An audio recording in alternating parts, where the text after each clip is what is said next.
Hello, I'm Sunita Williams. I'm up here on the International Space Station. Now, I'm going to say where we are. So right now, we're in the Japanese laboratory. It's one laboratory out of many here on the International Space Station. It's actually on the left-hand side. If I was International Space Station and I was flying through space like this, my left hand would be where the Japanese laboratory is.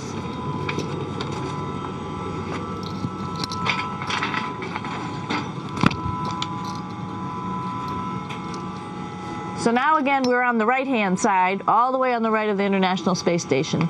This is Columbus, the European module. It has science experiments all over. You could see it looks a little bit crowded. And here we do a lot of our medical experiments. So this is Node 2. This is a really cool module. Of course, most of these modules you'll see they have 4 sides and they're put together. That way we could sort of work on a flat plane, either a wall, a floor, another wall, or the ceiling. But you know, again, all you have to do is turn yourself and your reference changes. The reason I'm bringing that up is because this is where 4 out of 6 of us sleep. And so people always ask about sleeping in space. Do you lie down? Are you in a bed? Not really, because it doesn't matter. You don't really have the sensation of lying down. You just sit in your sleeping bag. So here's one sleep station right here. I'm going in right now. You can follow me if you want.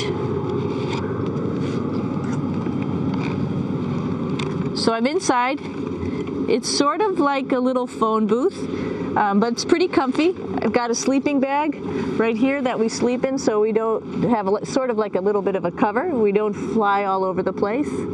But you know, you can sleep in any orientation. I have it sleeping, feeling like I'm standing up right now, but like you saw, I'm on the floor. But it doesn't matter if I turn over and I sleep upside down. I can't have it. I don't have any sensation in my head that tells me that I'm upside down, so it really doesn't matter. The sleep station is also like a little office. We've got a computer in here. As you can see, we've got a couple little toys. I've got some books. I've got some clothes and other things that make it sort of like home. I'm coming out. And just for reference, that's one sleep station. This one's another. Right here. There's one on the ceiling, if you want to call it. Right here. And then there's a 4th on the other wall over here. So all of us sleep in a little bit of a circle. All right, come on back. There's more to show you.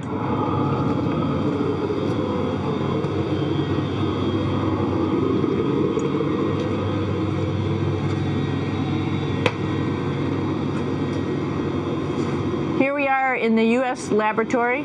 Again, this is a laboratory with science experience on all of the walls here, all sorts of stuff that we do. And one of the things we also do is we exercise. We have some exercise equipment on board the space station. We need to do that because we lose bone density and muscle mass while we're up here, and that's a result of not having to fight against gravity. So how we keep ourselves in shape are with a bike, a treadmill, and a weightlifting machine. This is the bike. You notice the clip pedals. So all you need to do is actually clip your feet in, and then you can start pedaling. You don't need a seat because you don't sit down. Actually, I haven't sat down for 6 months now, so you don't need any type of seat. Just make sure you're held in with your pedals. You probably see that the bike bounces around a little bit. As I move it, it's not steady and held to the wall firmly. And the reason for that is the space station is pretty big. You saw that there's also solar arrays on the space station. If we start putting any forces into the space station, it's going to make those solar arrays bounce around a little bit. So to prevent that, the machines bounce around a little bit, move around a little bit. And that way we don't put any forces onto the structure of the spacecraft out to the solar arrays. All right, a little farther on. Come on.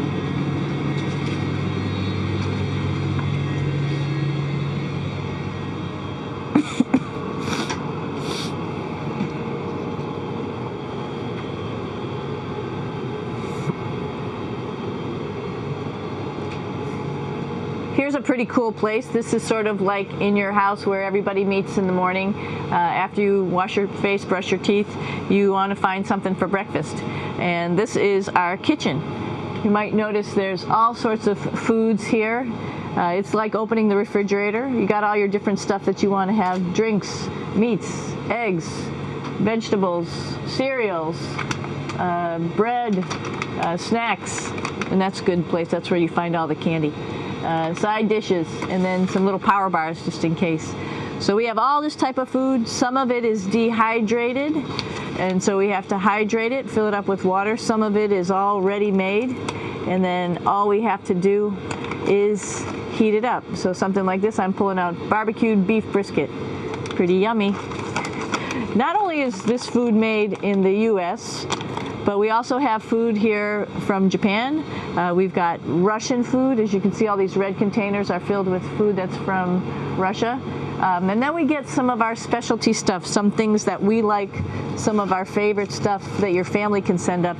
In fact, I like fluffernutters, and so I got sent up some fluff so I could make my fluffernutter with peanut butter. So you have a lot of food up here, no problems.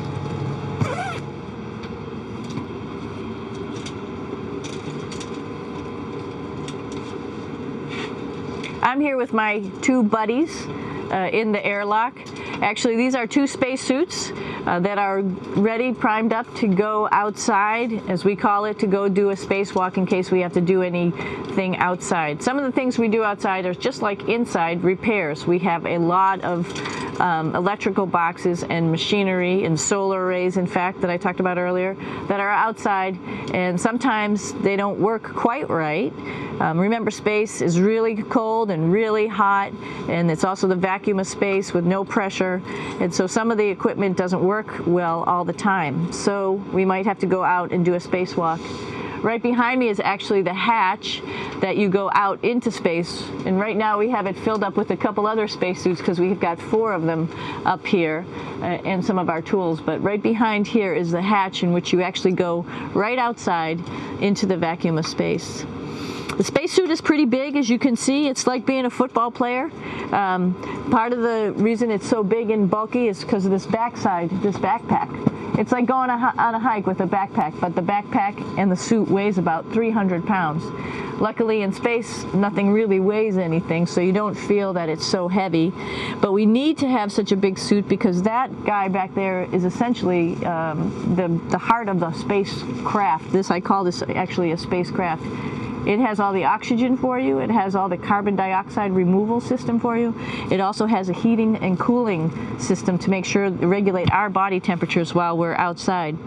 It also has a computer, so it tells you on a display here if there's anything that's going wrong with the suit, if we're running out of oxygen, if we have too much carbon dioxide, or any type of electrical problem. So it's a pretty awesome little spacecraft, and actually got to go out, use my little spacecraft a couple times, and it worked like a charm.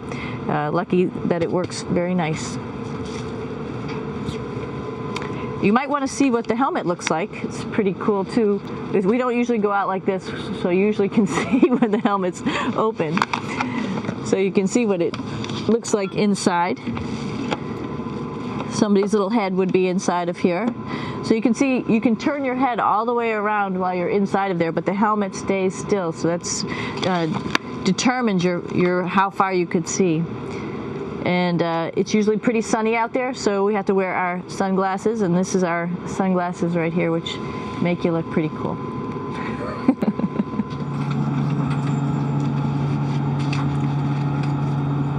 Here we are at the throne. This is awesome. You might see the little, you might have noticed the little moon on the outside. This is our orbital outhouse right here. And of course, it serves for 2 functions. Number 2, right here. I'll show you. But you see it's pretty small, so you have to have pretty good aim, and you'll be ready to make sure things get let go the right direction. And it smells a little bit, so I'm closing it up. And that's, of course, for number 2. And this guy right here is for number 1. So they're sort of two slightly separate functions, but you can do a little, essentially both, by hanging on right here and doing number 1 and number 2. I might add it's color coded so you really don't get it mixed up, which is nice. This is yellows for number 1. And also there's a selection of paper. People always ask about toilet paper. What do you do with toilet paper? What kind of toilet paper do you have? We have gloves just because sometimes it does get messy. We have some Russian wipes, which are a little bit coarse if you like the coarse type of toilet paper. We have some nice tissues, which are nice and soft if you like soft toilet paper. We have Huggies, just for any cleanup. You know, we were all babies once, and this sort of helps. And then if things get really out of control, we have disinfectant wipes, just to make sure we clean up here. Because, you know, just like the water I showed you, the number 1 stuff can sort of go all over the place if you don't aim correctly. And did I mention both of these have a little bit of suction, so they should keep things going in the right direction. But like I said, sometimes things get a little out of control if you are out of control yourself flying around. So we have lots of protective stuff. And of course, you do have your privacy. There's a little door, so other people know that you're in there. Now I'm going to take you to one of the coolest places on the space station.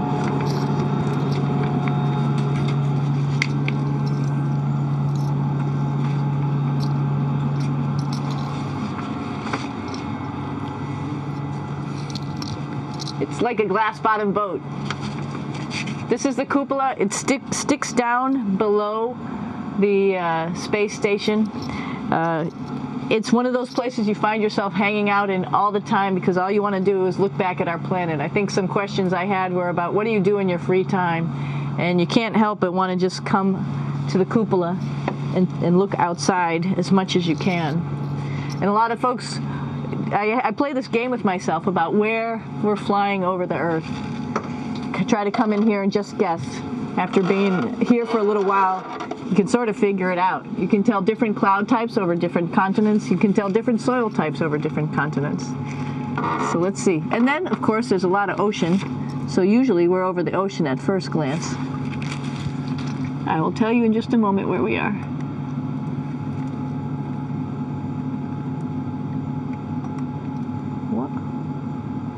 There we go. Oh, right now we are right over Africa. It's a little bit cloudy, as you can tell. So we're right over the continent of Africa. Hey, what's that? I think that's a Soyuz spacecraft. That's the spacecraft that's taken us home to planet Earth today. Oh my gosh. We might have to go take a look at that. That's pretty cool. It's a little bit smaller than the rest of the spacecraft, the space station, so you'll see if we go there, it'll be a little bit more crammed. But we're going, you can look all the way back to the back of the spacecraft, which is where the Russian segment is. And then you could look all the way forward to the front of the spacecraft, where the Japanese laboratory, the European laboratory, and the American laboratory. Hey, one thing I didn't show you, or I talked about but I didn't show you, was the exercise, another piece of exercise device. This is what we call the ARED. And with this, you can lift weights based on vacuum in these cylinders, just like you do at home at a gym. For example, if I wanted to do a squat, I could do it like this. Oops. I just need some weight on this thing. I'm not lifting with anything, so it's too easy. One of the cool things you could do things that you can't do at home. For example, single leg squats with just one leg, because the other leg, you won't fall over. So all sorts of stuff. You can also do bench press. We have a bench that we could add on here, so you can work on your beach muscles. All right. I showed you the Soyuz. Let's go check it out.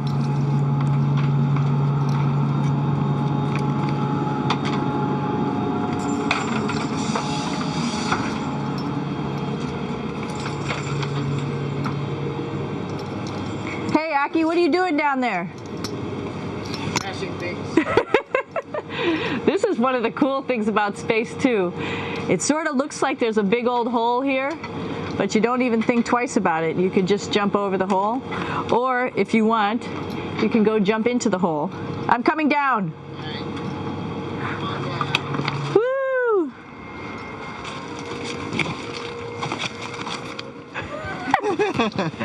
Then you can come right back up again, like Superman. Woo!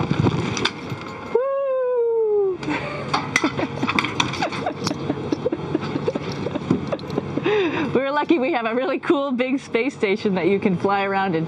That's actually called the PMM. You might have saw it out the window. It's a big silver canister. What's really great about that is it's essentially our closet in our pantry, or whatever you want to call it. We have extra food down there, we have extra clothes, we actually throw the trash out down there. So it's nice and organized, and we have all of our stuff that we need while we're working in all these other modules all stowed in this location down here. And it's a lot of fun to play in. Now that's a lot bigger than the Soyuz. Oh, one thing we need to show you is our patches here. While we've been up here, we've been Expedition 32 first, and then just recently we're leaving. We were Expedition 33, and there's all the crew members who are up here with us right now. Myself, Yuri Malenchenko, Aki Hoshide, if you can read Japanese, Yevgeny Turelkin, if you can read Russian, Oleg Novinsky, and Kevin Ford, who just took over as the commander of the space station and will be the commander for the next couple months. And he, by the way, is behind the camera right now. So you can say, hi, Kevin. So we're going into the Russian segment. Be ready. You don't need a passport either.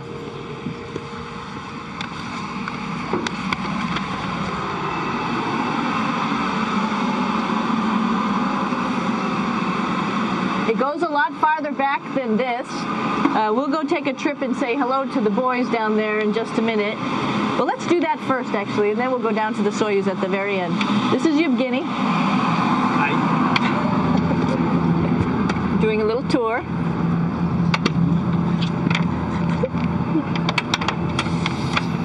This is the FGB, and what's cool about this module, it is actually the very first piece of the space station that came up in 1998.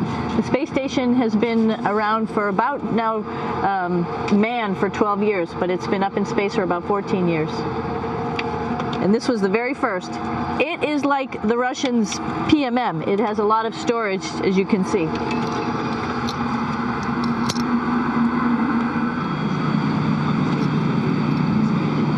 So here we are in the heart of the space station, really. This is the service module. This is the central post. In case we had any problems, I know a couple of the questions were about what type of things do you have to worry about. And some of the things we have to worry about in space are fire.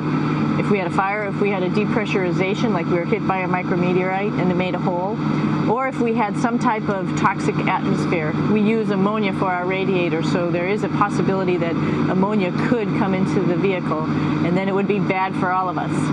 If we have any of those problems, we come right here, which we call the central post. It is the main heart of the space station. It was also the first computers that came up here that ran the space station. And so behind this wall right here are these main computers.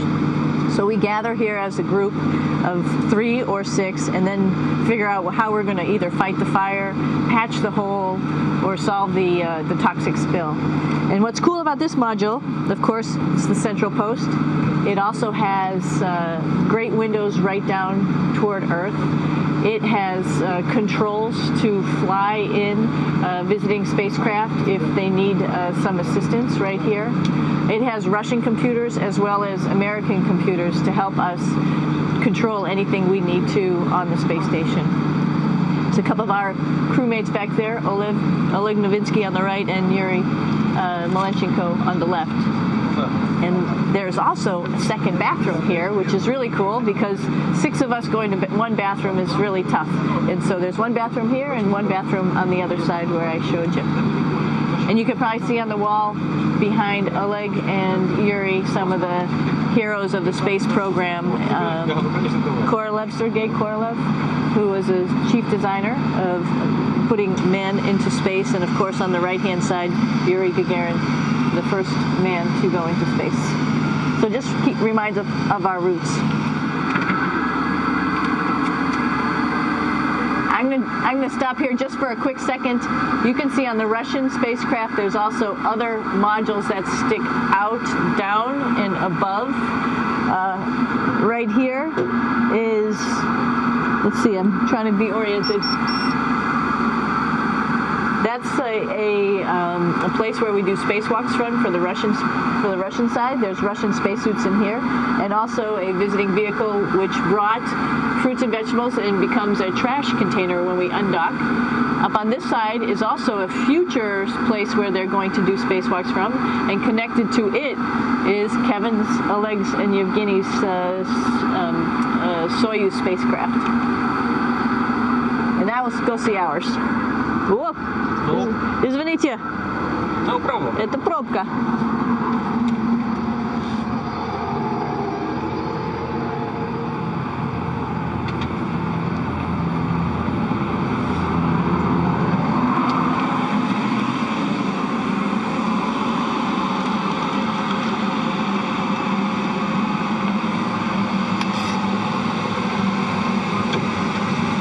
Coming down.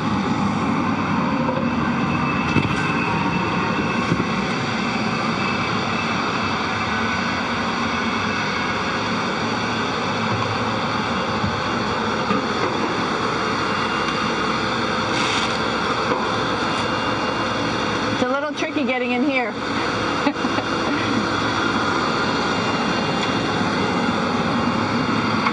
This is the docking probe right here, this big thing. This helps us connect to the spacecraft. This probe actually sticks into this cone, and that's how the spacecraft, our Soyuz, becomes connected to the ISS initially. That is then replaced by clamps, which are around here, that will allow the two spacecraft to be stuck together. And then you can remove the probe and the cone.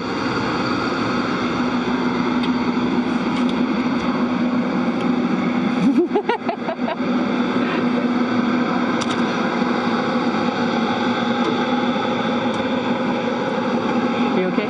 All right, so here we are in the Soyuz. This is what we call the BEO, the living compartment, Bitovoy Otsek in Russian. It also has a little bathroom. It's not as good as the other bathrooms, so we try not to use it too much. It has drinking water in it if we need something to drink. And then, of course, it's filled up with a lot of cargo for us bringing up and also bringing back down. It has a second purpose when it comes back to Earth. It serves as a garbage container. During the descent, we'll get rid of this area right here, and everything that's in it will just burn up as it's coming into the atmosphere, so that way we can get rid of a little bit of trash. But the main area where we were on launch and where we're going to be on descent is down here, because we're not part of the trash, so we're in a safe place. So we're in the descent module, SA. It's a little small, but you can get in.